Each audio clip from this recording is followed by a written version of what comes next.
Hello everyone, welcome back to Mama in the Kitchen. Today I'm going to be showing you how to make a face mask at home, and it's super simple and so easy, anybody can do it. All I'm going to be using is an old t-shirt and 2 rubber bands. So I went ahead and traced out a 22 by 22 square onto my shirt and I cut it out, and this is what it looks like once it's cut out. So the first thing you're going to do is fold over the side. So I'm going to fold over one side down to the middle, fold over the other side a little bit over the first side like this.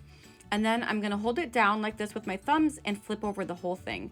And then once you flip it over, you're gonna fold in the sides one more time, but this time you're not gonna put one over the other, just until they meet like this.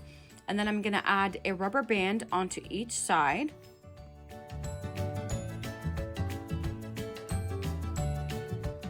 After adding the rubber bands, now I'm gonna go ahead and flip it over one more time, and I'm gonna fold it into the center like this. I'm gonna fold in each side.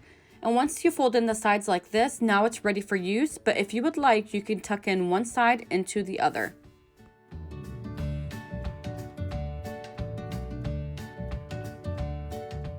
Right, and that's it. It's that easy to make your own face mask at home. So this side is going to be the side that's going to go against your face. So that's the inner part, and this is the outer part. So now I'm going to go ahead and show you how you can actually put it onto your face.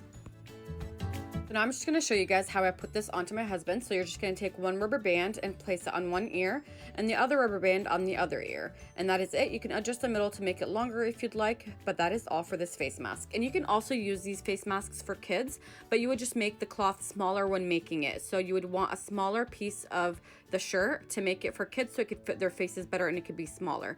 So I'm going to show you how I put it on my son. Again, this is way too big, I know, but I am going to be making smaller ones for my kids, and this is how it looks like. So I hope you guys found this video helpful. It's super easy, anybody can make it at home, and I hope you guys stay safe, and thank you for watching.